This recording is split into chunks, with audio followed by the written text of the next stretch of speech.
के मैं इस वीडियो में आप लोगों के समक्ष श्रावण मास का आगमन होने वाला है और श्रावण मास में शिव की उपासना की जाती है। श्रावण मास में शिव की उपासना कैसे करनी चाहिए, श्रावण मास का महात्म क्या है, श्रावण मास इतना पवित्र क्यों माना गया है शिव की आराधना के लिए, शिव की पूजा के लिए, ये सारी वृत्तांत आप लोगों के समक्ष में रख रहा हूं। प्यारे मित्रों, श्रावण मास एक ऐसा पवित्र मास है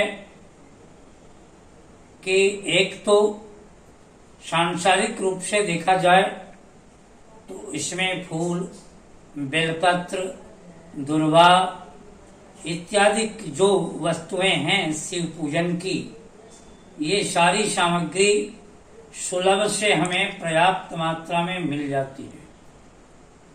शिव के पूजन में फटा हुआ, टूटा हुआ, छिद्र वाला, दाग वाला बेलपत्र, चक्र वाला बेलपत्र शिव की पूजा में नहीं होनी चाहिए। और वर्षा ऋतु के कारण बेलपत्र एकदम स्वच्छ, साफ और सुंदर मिलता है। बेलपत्र शिव का अधिक प्रिय है। प्यारे मित्रों, श्रावण मास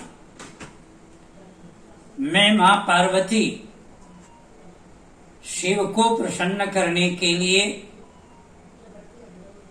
शिव जी बार बार अपने में समाधि ले लेते थे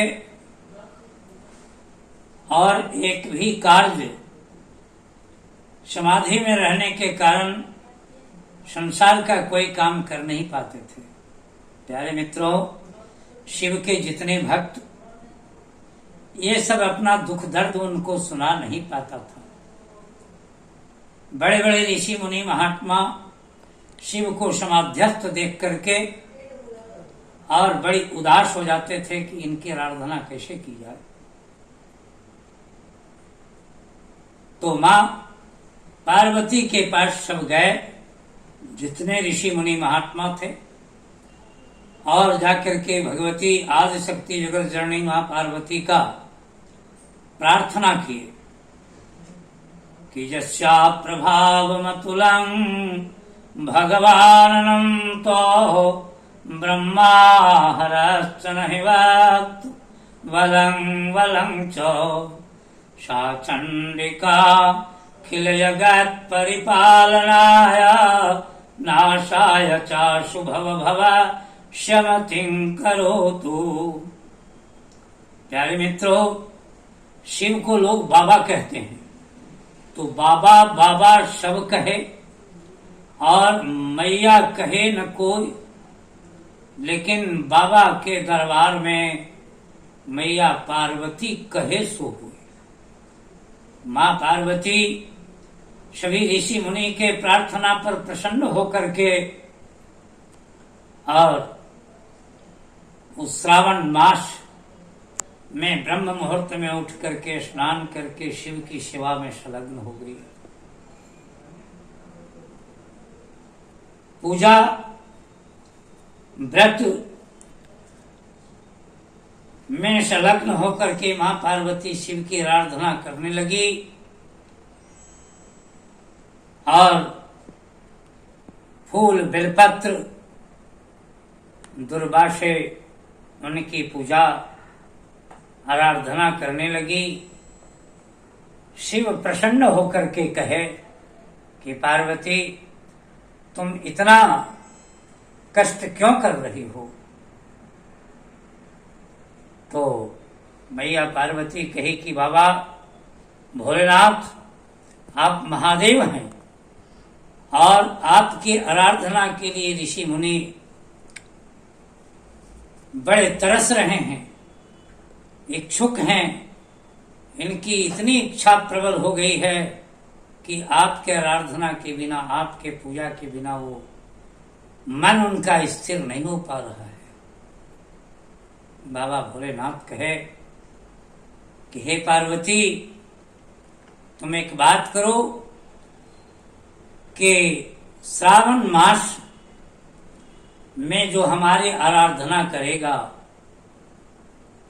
श्रावण मास में ब्रह्म मुहूर्त में स्नान करके जो हमारे दूध दही गंगाजल से अभिषेक करेगा और हमारे गुरुदेव श्री राम का नाम लिख करके बेलपत्र में जो हमें समर्पण करेगा, मैं उसे संसार के सारे सुख को प्रदान करके उसके सारे कष्ट को मिटा दूंगा। हर्षाम तेति पराभवम संभव प्रबलालिभिश्च माश्रितात्, ऐसा मैं प्रतिज्ञा करके कहता हूं पार्वती। इसलिए श्रावण मास हमारे लिए बहुत पवित्र मास माना गया है और हमारे लिए प्रिय है। श्रावण मास में सारे वस्तुओं की उपलब्धि होती है और अपने भक्त को मैं कष्ट देना नहीं चाहता हूं। बड़ी सुलभ से हमारे पूजन की सभी सामग्री को ला करके और पूजन कर अपने जीवन को कृतार्थ करेगा। प्यारे मित्रों, मैं आगे की अपने इस वीडियो में आपको श्रावण में जितने सोमवार कभी तो श्रावण में 4 सोमवार होते हैं, कभी 5 सोमवार भी हो जाते हैं, तो सोमवार व्रत का बहुत बड़ी विधान है। ये आपको हम अगले बनाए हुए वीडियो में आपको हम बताएंगे और मैं आशा करता हूं कि आप लोग इसे सुन करके इस मार्ग पर चलेंगे और शिव का पूजा करके अपने जीवन को कृतार्थ करेंगे। प्यारे मित्रों, अगर आज का ये वीडियो आप लोगों को अच्छा लगा हो तो लाइक करें, सब्सक्राइब करें और शेयर करें।